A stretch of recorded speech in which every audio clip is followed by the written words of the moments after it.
임신한 여성들은 뱃속 아기를 위해 평소보다 더 챙겨 먹기 마련이죠. 그래서 체중이 느는 것은 당연한 일입니다.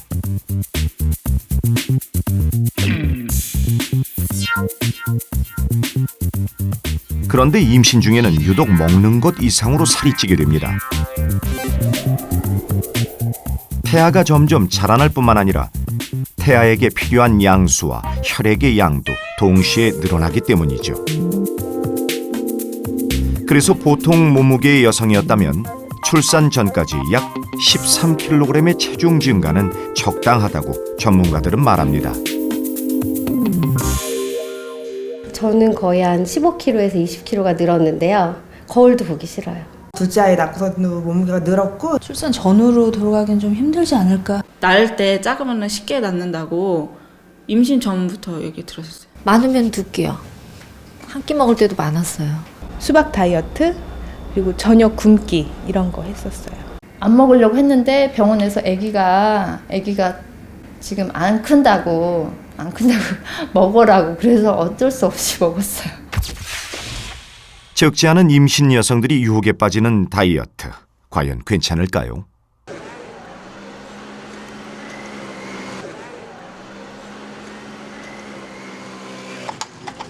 암스테르담의 많은 사람들은 오랫동안 특별한 실험에 참여해오고 있습니다. 이 실험을 이끌고 있는 로즈붐 박사는 임신 중 다이어트가 뱃속 태아에게 어떤 영향을 주며 태어난 이후의 삶과도 관련이 있는지 연구하고 있습니다.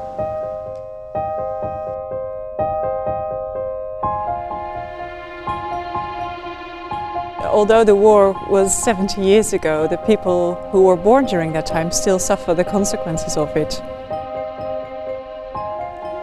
이야기는 70년 전으로 거슬러 올라갑니다.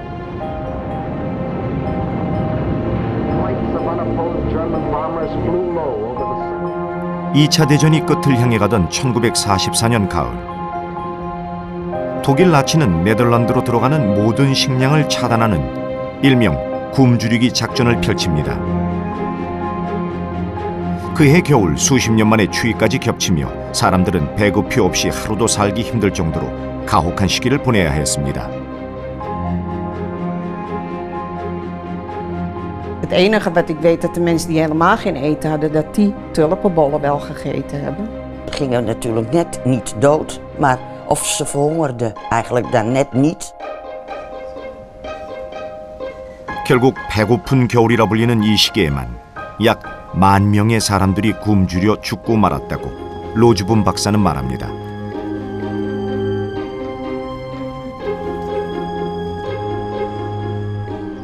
전쟁은 끝났고 아픈 기억은 점차 잊혀져 갔습니다. 그러나 당시 임신한 여성의 뱃속에 있었던 사람들이 중년의 나이가 되면서 다시 주목을 받기 시작합니다. Nou, ik was een hele tijd moe, 2 jaar ongeveer. En toen is komen vast te staan, dus in 1995, dus de diagnose gesteld diabetes. Nee, natuurlijk. 실제 이들이 보통 사람에 비해 유독 비만과 당뇨, 심장질환에 많이 걸리는 것으로 조사 결과 드러났습니다. Medical profession thought that heart disease and diabetes is something about genetic makeup and also about lifestyle, but we're finding out that surprisingly something that happened long time ago is actually affecting later health also. 로즈붐 박사는 암스테르담의 한 병원에서 전쟁 당시의 출생 기록을 우연히 찾아냈습니다.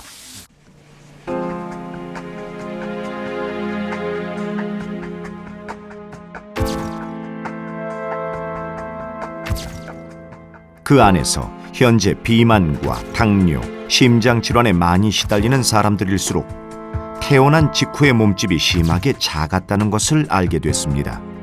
Woog te weinig en ik ging bijna kantje boord, zeg maar. Dus dat betekent dat ik dus echt de voedselbonnen van mijn oma nodig had om eigenlijk in leven te blijven. Anders was ik er waarschijnlijk niet meer geweest. Hier gingen ze eerste stapjes doen. 엘스와 이보나 씨는 한 부모로부터 태어나 오랫동안 함께 자랐습니다. Want hier werd hij opgehangen in de tuin. 다른 점이 있다면 언니인 엘스는 배고픈 겨울 시절에 엄마 뱃속에 있었다는 사실이죠. Kunt u ook vertellen over die vergelijking met u en uw zusjes, alle zusjes? Alle zusjes? Ja, en zijn er veel oud, zeg maar, zieker geworden? Nee. Zijn niet. Nee. Ja, gewoon normaal de kinderziektes. Zoals de bof en de andere ziektes, hè, de rode hond of. 출생 체중이 적었던 사람들이 커서 질병에 많이 시달리는 것은 우연이 아니었습니다. 이것은 전쟁둥이 800명을 대상으로 한 연구에서도 확인됐습니다. We found that babies who were conceived during the famine, so who were exposed to famine in early gestation, were more obese. They had higher cholesterol levels, higher blood pressures, they had more diabetes, and they also had doubled the rates of cardiovascular disease.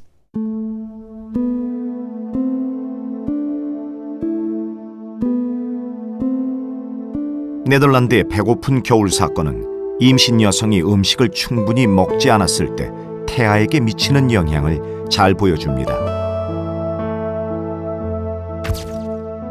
그런데 저체중으로 태어난 것과 커서 당뇨와 심장질환 그리고 비만에 시달리는 것 간에는 어떤 관련이 있는 걸까요?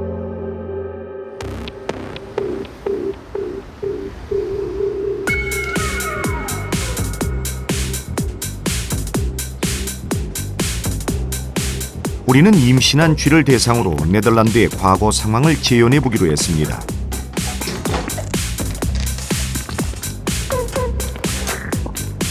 한쪽 쥐에게는 임신 기간 동안 사료를 넉넉히 주었고 다른 쪽 쥐는 그 절반만 주었습니다.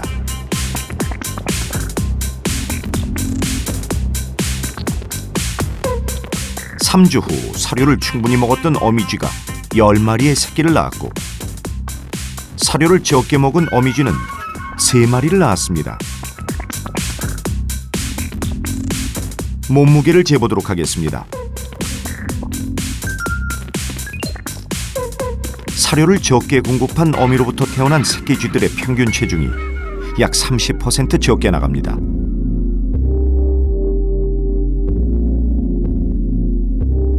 이제 정말 궁금한 것을 확인할 차례입니다. 저체중으로 태어난 쥐는 앞으로 어떻게 성장해 나갈까요? 지금부터는 양쪽에 차별을 두지 않고 영양을 동일하게 공급하기로 했습니다.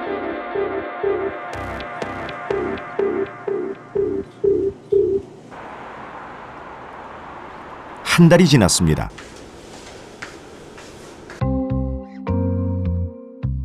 눈으로 봐서는 저체중으로 태어난 쥐를 구별하기가 힘듭니다.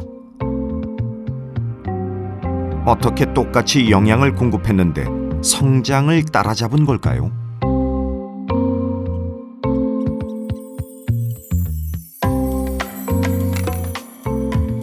혈액을 분석한 결과 저체중 출생쥐가 콜레스테롤도 높고 지방도 훨씬 많은 것으로 드러났습니다. 겉으로는 잘 따라잡은 것처럼 보였지만 사실 건강 상태는 좋지 않았던 것이죠.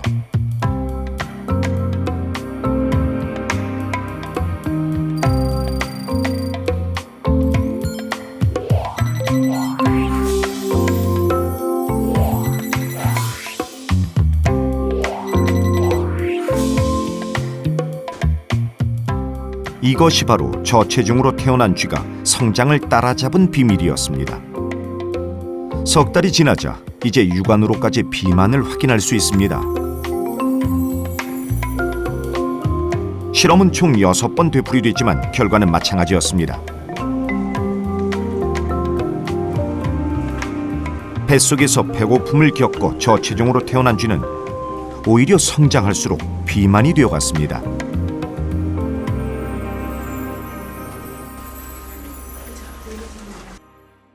더 놀라운 것은 이번 쥐 실험의 결과가 저체중으로 태어난 아이들을 추적 조사해온 이화여대 연구팀의 결과와 비슷한 패턴을 보인다는 사실입니다.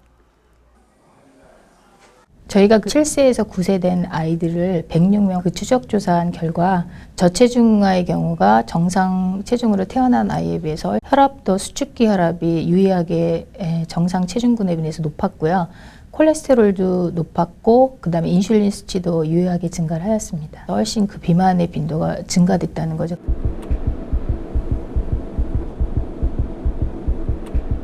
그렇다면 왜 뱃속에서 경험했던 배고픔이 출생 후 비만으로 이어진 걸까요? 이는 유전학으로 설명되지 않는 현상입니다. 유전학에 따르면 인간은 부모로부터 각각 23개씩 총 46개의 염색체를 물려받습니다.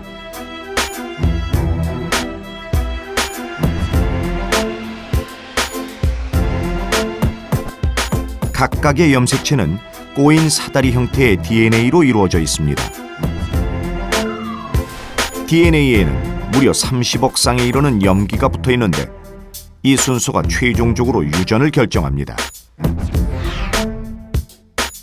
이렇게 복잡한 과정을 거쳐 결정된 유전자는 어떠한 환경에 의해서도 바뀌지 않는다는 것이 유전학의 핵심입니다.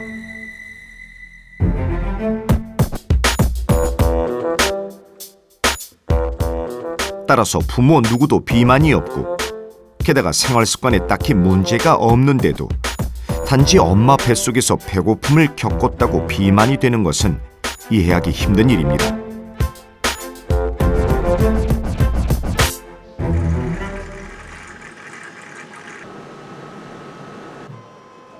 이 수수께끼를 풀기 위해 태아기를 연구하는 과학자들은 기존의 유전학과는 다른 새로운 가설을 제시합니다. That's what occurs with fetal programming. The fetus really prepares for the situation it's born into.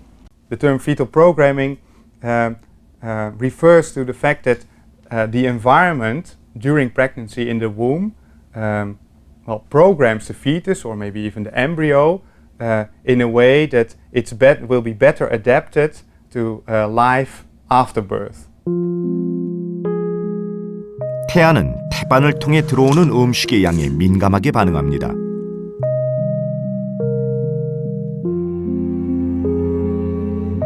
그런데 뱃속에서 오랜 기간 굶주린 태아는 배고팠던 경험을 몸속에 기억합니다.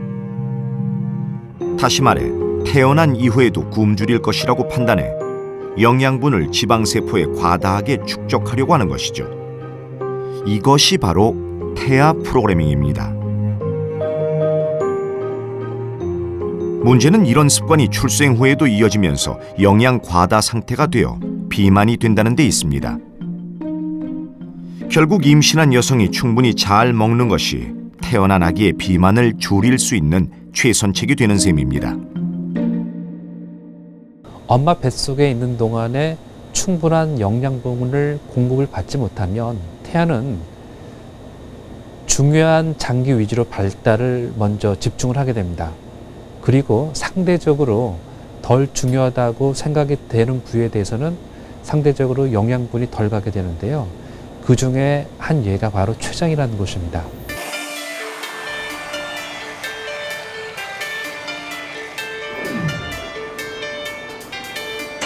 췌장에 영양분이 덜 가게 되면 어떤 문제가 생길까요? 인체는 섭취한 음식을 곧바로 에너지로 쓸 수 없기 때문에 일종의 화학적 음료인 포도당으로 바꿔 사용합니다.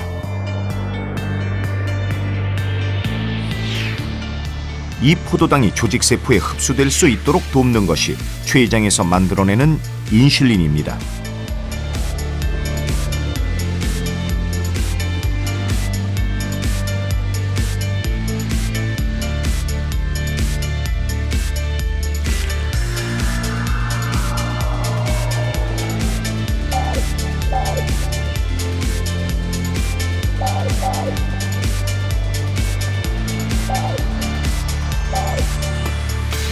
그런데 췌장에서 인슐린 분비에 이상이 생기면 포도당이 조직세포에 흡수될 수 없습니다.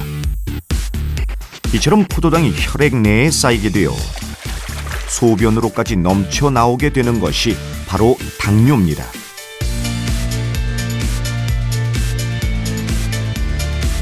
당뇨병은 대표적인 성인병으로 비만을 가장 큰 원인으로 꼽습니다. 그런데 부실한 췌장을 가지고 태어났다면 비만이 아니어도 이미 당뇨병에 취약한 상태로 출발했다고 볼 수 있는 것이죠. 당뇨병이 폭발적으로 증가한 시기는 우리나라에서는 1980년대, 90년대 시기였고요. 이러한 사람들의 출생 연도를 보게 되면 대부분이 1940년대 그리고 1950년대 6.25 전쟁이나 그리고 이제 해방된 지 얼마 안 된 시기에 굉장히 경제적으로 사회적으로 어려운 시기에 있었던 사람들입니다. 오늘날 개발도상국에서 당뇨병이 급증하고 있는 이유도 태아 프로그래밍으로 설명이 가능합니다. 엄마 뱃속에 있을 때는 굶주렸지만 정작 태어난 이후에는 빠른 경제 성장만큼 먹을 것이 넘쳐났기 때문이죠. 이것은 네덜란드의 전쟁 시기에 뱃속에 있었던 태아가 해방 이후에 겪었던 상황과도 비슷합니다. If the fetus was born in a famine situation, but the war was not there anymore, so there's no famine, so it's not well adapted, but it's maladapted. So there's a mismatch between the prenatal and the postnatal environment. 태아 프로그래밍은 과거 비만의 원인이 유전 또는 환경이라고 믿어왔던 의사들에게도 많은 영향을 주었습니다. Programming is the idea that things can occur in fetal life that stay for the life of the offspring. That doesn't mean that that's always the case, but that's what the programming refers to.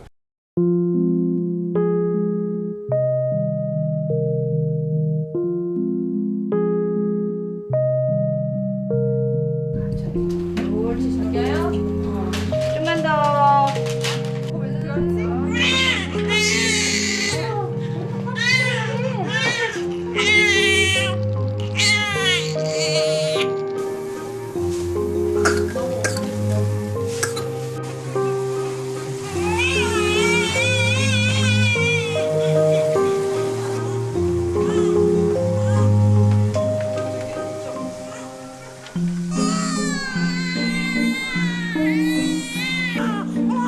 아기의 우렁찬 울음소리가 점점 늘어나고 있습니다. 2012년 우리나라 출산율이 11년 만에 최고치를 기록했다는 반가운 뉴스가 들립니다.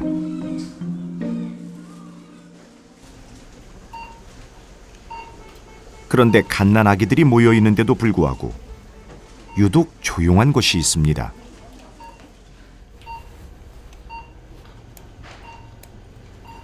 이곳은 선천적인 질병이 있는 아기, 그리고 미숙아와 저체중아들이 치료를 받는 곳입니다.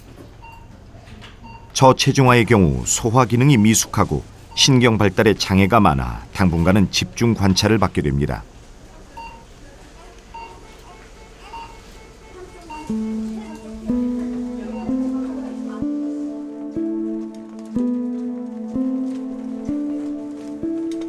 또 한 명의 저체중아가 치료실로 향합니다. 이 아기도 앞으로 건강한 부모와는 달리 원치 않은 길을 가게 될까요? 다시 말해, 운명은 이미 결정된 것일까요?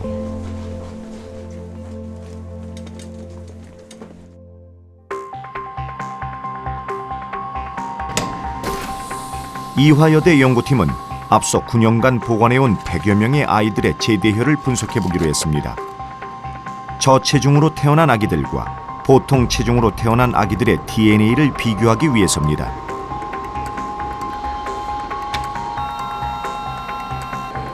분석 결과 저체중으로 태어났지만 이후 비만이 된 아이들에게서 특정 유전자의 기능이 차단돼 있다는 것이 확인됐습니다.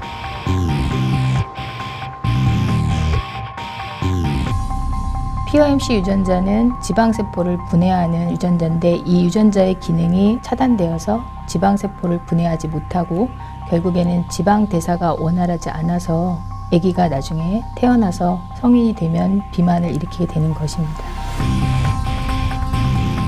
문제가 됐던 것은 바로 POMC라는 지방세포를 분해하는 유전자로 이 유전자의 기능이 차단되어 비만을 막을 수 없었던 것입니다. 그런데 왜 누구나 갖고 있는 유전자가 특정 아이에게만 기능이 꺼져 작동하지 않았던 걸까요? 보통 컴퓨터에 우리가 파일을 저장하게 되면 0하고 1로 된 기호로 저장하듯이 우리 DNA는 GATC라고 하는 4가지의 기호를 가지고 저장하게 되겠습니다. G, A, T, C. DNA를 구성하고 있는 이 염기가 유전 정보가 들어있는 곳이죠. 근데 최근에 그 기호를 분석하다 보니까 그 기호 중에 하나인 C가 메틸기라는 것이 붙어있는 C가 있고 안 붙어있는 C가 있다는 것을 알게 되었죠. DNA가 만들어질 때부터 사용되는 것은 아니고 환경의 조건에 따라 가지고 그 메틸기가 붙었다, 떨어졌다 하는 현상을 알게 되는데 그것이 이제 DNA 메틸레이션 현상이라고 우리가 말하고 있습니다. 이로써 유전은 유전자 자체보다는 오히려 작동 방식이 더 중요하다는 것을 알게 됐습니다. 쉽게 말해 유전자가 있더라도 메틸기가 붙으면 해당 유전자의 기능이 멈추게 되는 것이죠.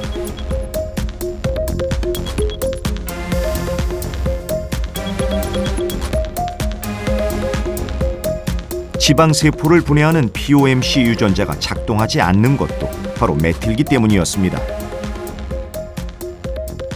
중요한 것은 이 모든 것을 태아가 선택했다는 사실입니다. 쉽게 말해 뱃속에서 굶주림을 경험했던 태아가 걱정할 일은 배고픔이지 비만은 아니죠. 따라서 필요 없어진 유전자의 기능을 꺼버린 겁니다. 이것이 바로 저체중으로 태어나 점차 비만해지는 이유였습니다.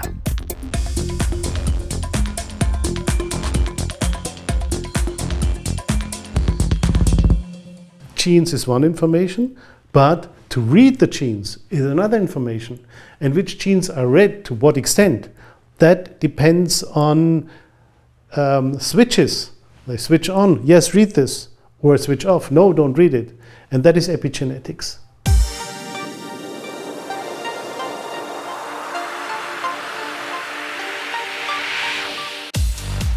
이제 부모로부터 받은 유전자가 모든 것을 결정한다는 기존의 믿음이 흔들리고 있습니다.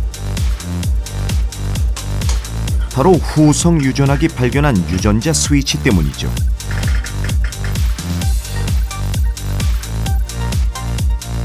최근 생명공학 분야에서 후성 유전학을 접목하려는 시도가 빠르게 늘어나고 있습니다. 그만큼 연구가 진행될수록 생명의 신비에 더 가까이 다가갈 것으로 기대를 모으고 있습니다.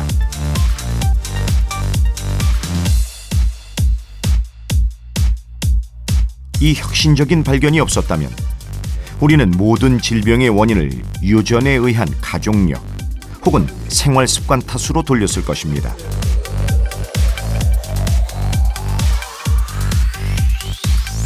Epigenetics has been around for a long time, but is only recently has only recently gotten the attention that it has gotten, because now we have techniques for measuring those changes.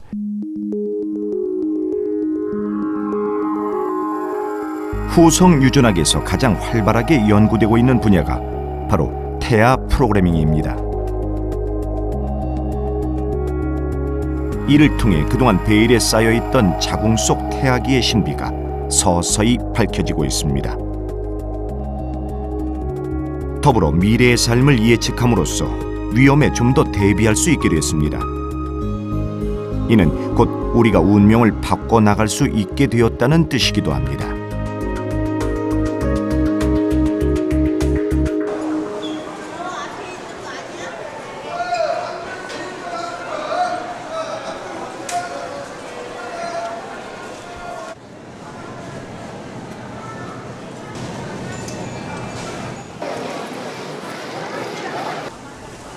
임신 8개월에 접어든 김지화 씨. 둘째 아기를 갖기까지 남다른 용기가 필요했습니다. 벌써 몇 시간째 가다서다를 반복합니다. 무엇을 먹는 것이 뱃속 아기에게 좋을까요? 신경이 예민해지다 보면 때론 그 자체가 스트레스로 다가옵니다. 그럼에도 불구하고 이번만큼은 제대로 준비해야겠다고 마음을 굳게 먹습니다.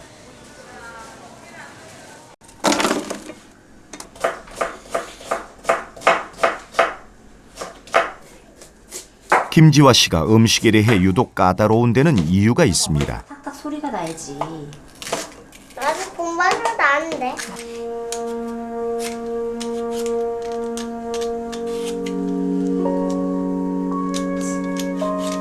결혼 후 첫 임신이 유산으로 이어졌고 그 후 어렵게 얻은 아이마저 다리가 휘어지는 병을 가지고 태어났습니다.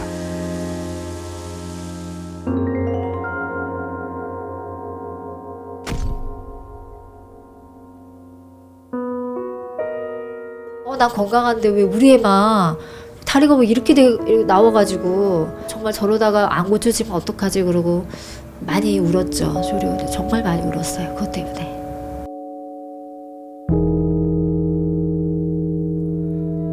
다행히 빠른 치료 덕분에 지금은 거의 완치 단계에 있습니다.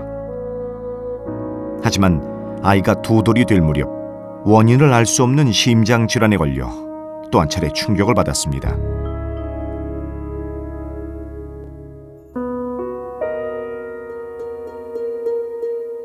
아이가 걸린 병은 적어도 가족력에서는 찾을 수 없었습니다. 그런데 왜 김지화 씨에게 이런 불행이 잇따라 생겼던 걸까요? 결혼 생활 맞추는 것도 쉬운 일이 아닌데 이제 임신이랑 이 상황에서 입덧까지 하니까는 밖에도 제대로 못 나가고 거의 우리가 그러잖아요. 창살 없는 감옥이라고 집에서만 생활을 하니까 너무 심리적으로 정말 너무너무 힘들었어요. 그때는. 임신한 여성은 늘 좋은 감정을 유지하려고 합니다. 태아도 함께 느낄 거라고 생각하기 때문이죠.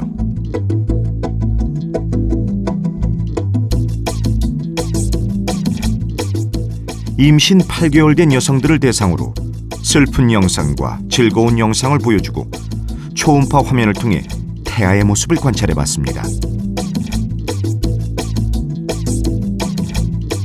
우리가 주목해서 보는 것은 움직임이 가장 활발한 태아의 다리 부분입니다.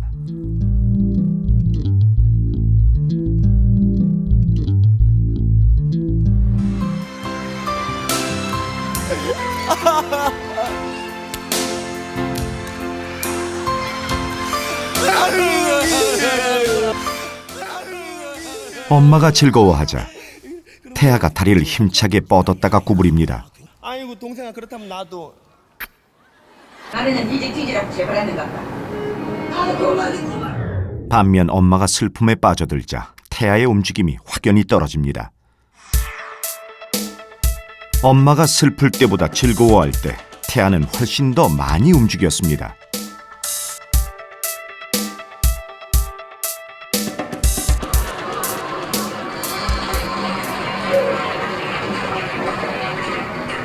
내가 하면 되잖아. 100번이고 1000번이고 내가 하면 되잖아.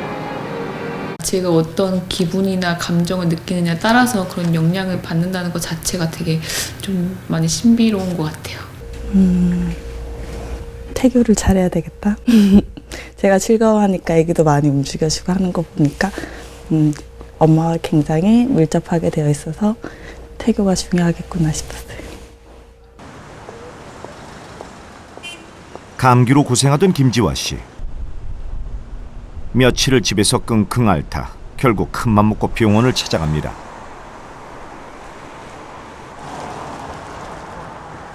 첫 아이로 인한 상처가 없었다면 아마 이런 용기조차도 없었을 겁니다. 약인데 어떻게 해서든 양수든 태반을 통해서든 들어가겠지 이런 생각이 들어서 일단 겁이 나는 거죠. 애한테 안 좋을까 봐. 고민만 하고 시간을 보내는 거예요. 고민만 하고. 도저히 못 견딜 때까지. 감기약이 항생제가 들어있어서 아기한테 안 좋다고 그래서 기형아를 유발시킨다고 그래가지고 스트레스 받았던 것 같아요. 임신한 여성들은 사소한 일에도 더 예민해지기 마련입니다. 바로 뱃속 태아에 대한 걱정 때문이죠.